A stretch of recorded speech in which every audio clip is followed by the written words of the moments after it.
Antes de mergulhar nesta história incrível, considere se inscrever no canal e ativar o sininho.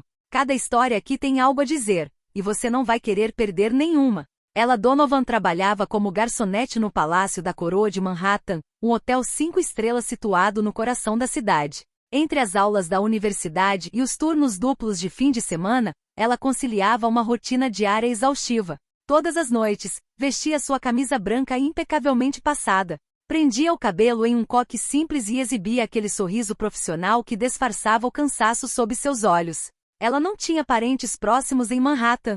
Sua mãe morava em Albany doente, e seu pai era uma lembrança nebulosa desde os 10 anos. Então ela trilhou seu próprio caminho, com determinação silenciosa. Apesar das roupas modestas e dos sapatos gastos, ela exalava uma elegância rara, como se pertencesse a outro mundo. Os clientes a notavam, alguns faziam elogios, outros investidas desajeitadas. Mas ela nunca respondia. Ela estava lá para trabalhar, não para sonhar. Naquela noite, o saguão principal do hotel estava transformado. Lustres de cristal, violinos tocando ao fundo, toalhas de mesa cor de marfim, champanhe vintage. Era a grande recepção anual da Shore Industries. O evento reuniu a elite de Nova York e de outros lugares, senadores, grandes investidores, magnatas da tecnologia e jet-setters. Os funcionários da coroa estavam nervosos. Tudo tinha que ser perfeito. Na sala de recepção do último andar, ela se movia graciosamente entre as mesas, bandeja na mão, os calcanhares doendo, mas a postura altiva. Ela evitava os olhares excessivamente insistentes, ignorava os comentários condescendentes de alguns convidados. Tudo o que queria era terminar seu turno às 22 horas, como planejado, ir para casa, estudar para a prova de segunda-feira e dormir algumas horas. Mas nada saiu como planejado. Às 21h47, uma colega, Sarah, desmaiou repentinamente nos bastidores após se sentir mal. O gerente, em pânico, pediu a ela que a substituísse no serviço VIP. Ela não teve coragem de recusar. Ela conhecia Sarah, que também era mãe solteira, e sabia que essas horas perdidas seriam dolorosas. Então ela subiu, bandeja na mão, para o andar privativo. Lá, em um salão decorado com dourados e buquês raros, ela se deparou com outro universo. Homens de smoking riam alto, mulheres em vestidos de alta costura batiam os calcanhares no mármore. E ao fundo, distante, quase inacessível, estava Grayson Ashore, o famoso CEO.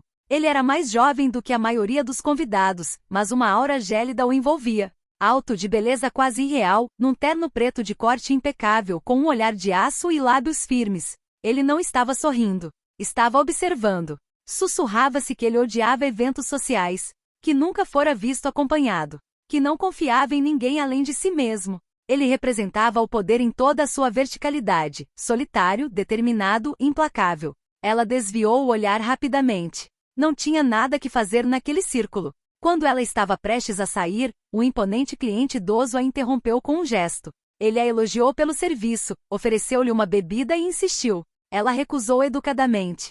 Ele insistiu novamente com a voz doce, mas firme. Para interrompê-la e, por reflexo, uma garçonete bem treinada, ela aceitou. Ela pegou a taça que ele lhe ofereceu, levou aos lábios e tomou alguns goles. O gosto lhe pareceu estranho. Um gosto amargo, mas ela atribuiu isso ao champanhe estar muito seco. O que ela não sabia era que esta xícara estava drogada não por ela, mas por outra jovem que, segundos antes, havia escapado da armadilha trocando de lugar. A confusão havia surgido por causa das bandejas colocadas às pressas. Os efeitos foram deslumbrantes. Menos de 5 minutos depois, seu coração começou a disparar. Sua visão ficou turva. Suas pernas ficaram bombas, seus pensamentos começaram a girar. Ela tentou voltar para a cozinha, mas sua mão tremia na bandeja. Vozes se misturavam ao seu redor. O riso tornou-se ameaçador. Paredes se contorceram.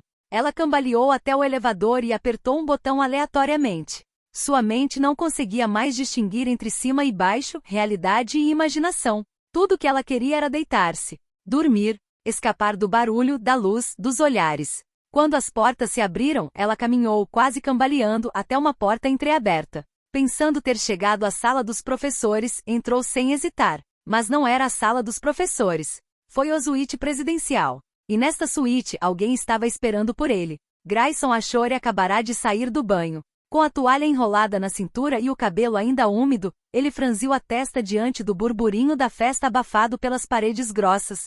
Fora forçado a comparecer àquela gala anual com discursos, sorrisos forçados e apertos de mão falsos. Mas, depois de 1 hora, pediu licença e saiu por meio de uma ligação urgente. Ele odiava esse tipo de festa. Elas o lembravam das recepções da infância, onde seu pai, um CEO antes dele, o obrigava a ficar em pé em silêncio, assistindo sem falar. Naquela noite, mais uma vez, ele se sentia como uma peça em um tabuleiro de xadrez que não lhe pertencia. Ele estava pegando o celular para checar seus e-mails quando um ruído baixo chamou sua atenção. A porta da frente da suíte, embora trancada, rangeu levemente. Ele imediatamente se enrijeceu. Seus reflexos, de um homem acostumado à cautela, assumiram o controle. Ele estava prestes a chamar a segurança, com os dedos já prontos para discar o número. Quando a viu, uma jovem acabava de cruzar a porta. Esbelta, vestida com um uniforme de garçonete amassado, o cabelo castanho levemente desfeito, os olhos marejados de lágrimas e confusão. Ela cambaleava, as mãos tremendo como se tentasse se agarrar a algo para não cair. "Quem é você?"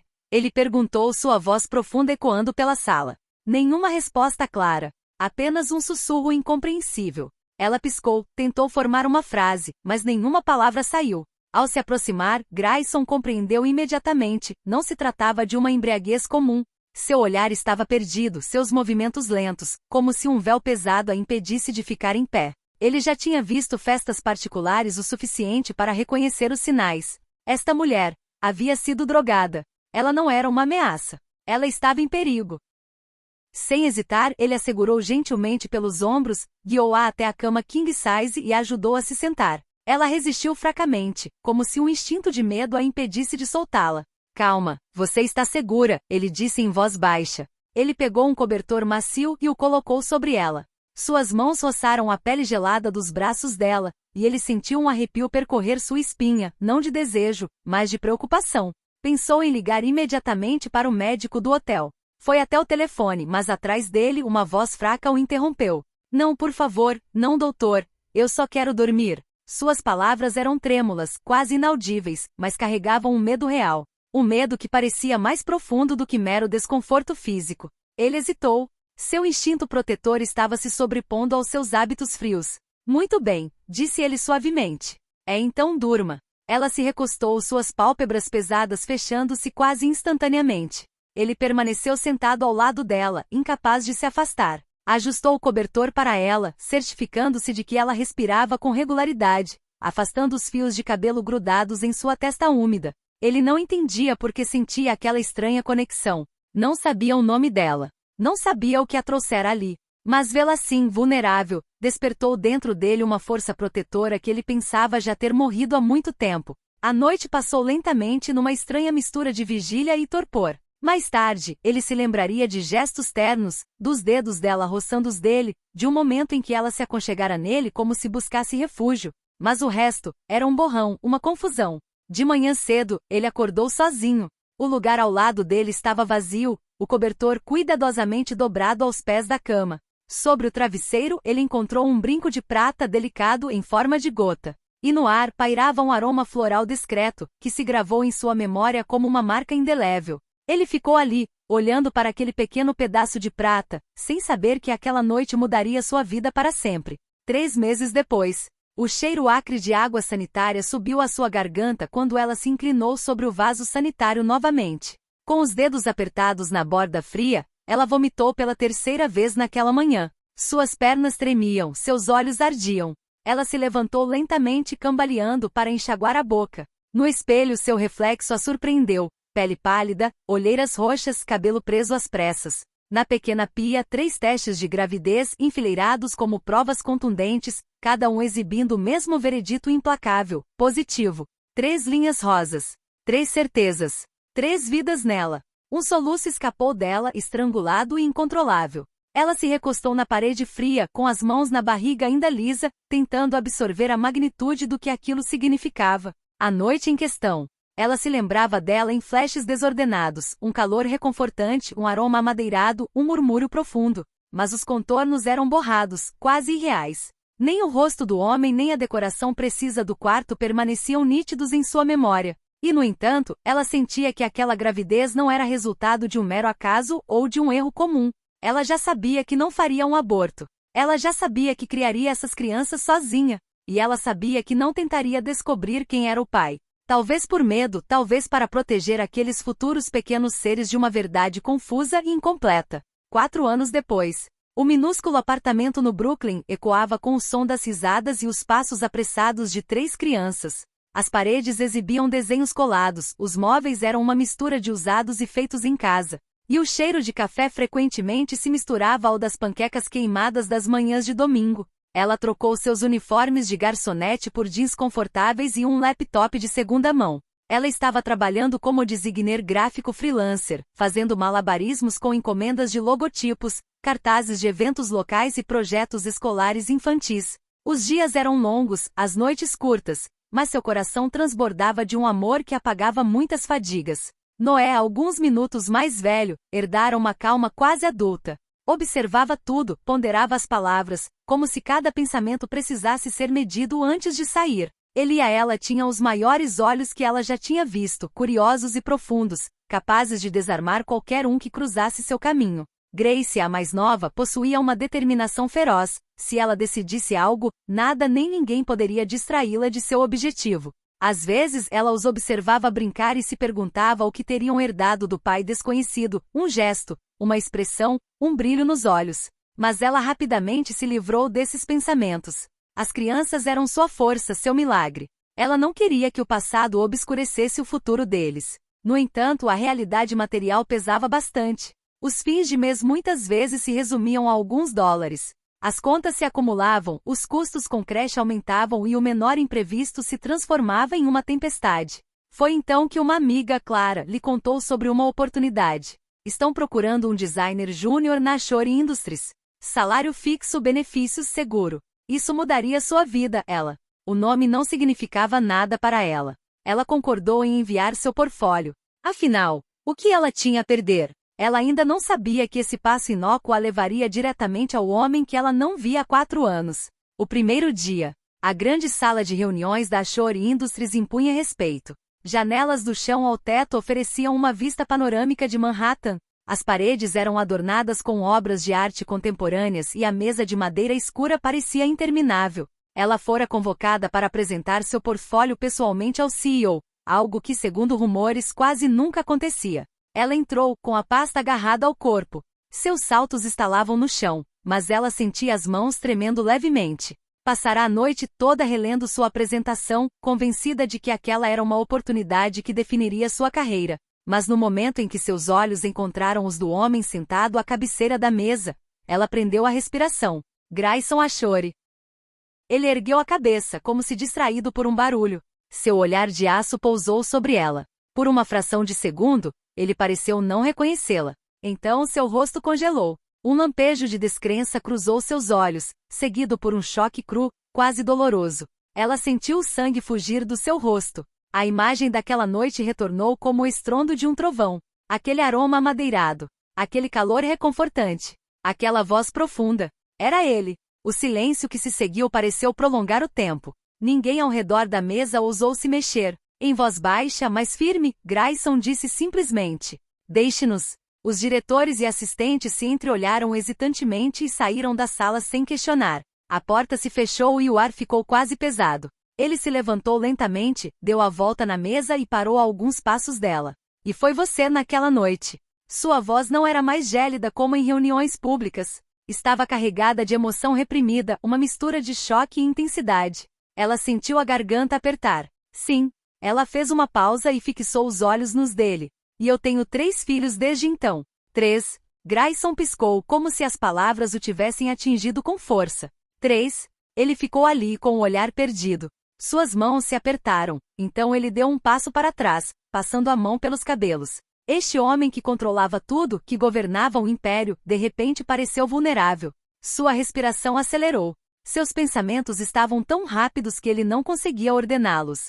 Ele havia construído sua vida com base no poder, no isolamento autoimposto. Mas nunca conhecera a paternidade nem o amor verdadeiro, e muito menos essa repentina sensação de perder o equilíbrio. "Quero vê-los", ele disse finalmente, sem rodeios. Ela hesitou. Todo seu instinto maternal gritava desconfiança. Mas no fundo, algo lhe dizia que ela não poderia esconder a verdade deles para sempre. Ela finalmente concorda. "Amanhã à noite." depois da escola. O dia seguinte. Quando Grayson viu Noah, Elia e Grace entrarem na modesta sala de estar do apartamento, seu coração pareceu partir. Noah se aproximou primeiro, curioso, educado, observando cada movimento daquele estranho. Elia permaneceu perto da mãe, com os olhos arregalados fixos nos dele. Grace cruzou os braços, como se o estivesse testando. Ele não precisava pedir um teste de DNA. Ele sabia disso. Eles tinham os olhos dele. A calma intensa de Noah, sua maneira de manter suas emoções sob controle. A profundidade do olhar de Elia. A determinação inabalável de Grace. Ele sentiu um calor estranho crescer dentro dele, uma mistura de orgulho e arrependimento. Você é magnífica, ele disse, com a voz firme. As crianças se entreolharam surpresas, e depois sorriram timidamente. Naquele pequeno apartamento, Grayson Ashore, o temido bilionário, tinha certeza de que não queria deixar passar mais um dia sem eles. E pela primeira vez em anos, ele fez uma promessa que não era sobre um contrato, uma fusão ou uma aquisição. Eu vou consertar tudo. Mas o mundo logo descobriu a verdade. O que começou como um sussurro silencioso tornou-se um rugido ensurdecedor. As redes sociais pegaram fogo em poucas horas. O CEO teve trigêmeos com uma estranha. Escândalo no topo das indústrias Ashore. Os canais de notícias exibiam fotos das crianças repetidamente, comparando seus olhos aos de Grayson, seus sorrisos aos de ela. Paparazzi formavam filas em frente à casa dela, tabloides inventavam versões fictícias da história delas. Os acionistas, furiosos com a possibilidade de a imagem da empresa ser manchada, realizaram uma reunião de emergência e ameaçaram forçá-la a renunciar. Jornalistas perseguiram ela, atentos à menor reação, examinando a menor lágrima. Vizinhos cochichavam. Amigos estavam divididos. Uma tempestade de tinta, cliques e julgamentos caiu sobre eles. Mas Grayson se manteve firme. Certa manhã, ele subiu ao palco da grande sala de conferências, de frente para as câmeras, os jornalistas e seus próprios executivos. O silêncio reinou enquanto ele falava. E sim, sou pai dessas crianças. E tenho orgulho disso. Os murmúrios cessaram. Ele continuou com a voz firme. Aquela mulher nunca me pediu um centavo. Ela os criou sozinha, com uma dignidade que poucos homens conseguiriam reunir. Ela é mais forte do que qualquer líder, qualquer homem aqui. E eu a amo. Suas palavras, simples, mas carregadas de sinceridade, interromperam as especulações. Alguns acionistas, antes hostis, ficaram impressionados com sua integridade. Imagens desse discurso correram o mundo. Um ano depois, no mesmo salão de gala onde 5 anos antes, o encontro mudará suas vidas, outro evento acontecia, o casamento de ela e Grayson. Os lustres brilhavam, as mesas transbordavam de flores brancas e velas douradas. Os trigêmeos, agora com 5 anos, usavam roupas sob medida, casaquinhos pretos para Noah e Elia, um vestido de renda marfim para Grace, e corriam entre os convidados, derrubando buquês e caindo na gargalhada. Entre os convidados, um grupo chamou particularmente a atenção. Os ex-funcionários do hotel, secretamente convidados por Grayson. Eles reconheceram ela imediatamente e seus olhos brilharam de orgulho ao vê-la caminhar radiante pelo corredor. Os acionistas presentes não podiam negar o óbvio. Sob a liderança de um CEO transformado pelo amor e pela paternidade, a Ashore Industries havia alcançado um crescimento recorde. Eles aplaudiram com respeito misturado à admiração. Quando chegou a primeira dança, Grayson abraçou ela e sussurrou em seu ouvido. Naquela noite você entrou no meu quarto por engano, mas foi o maior erro da minha vida. Seus filhos, muito mais tarde, escreveriam suas próprias histórias. Noah tornou-se arquiteto, construindo escolas em áreas carentes. Elia, cientista, trabalhou em projetos ambientais inovadores.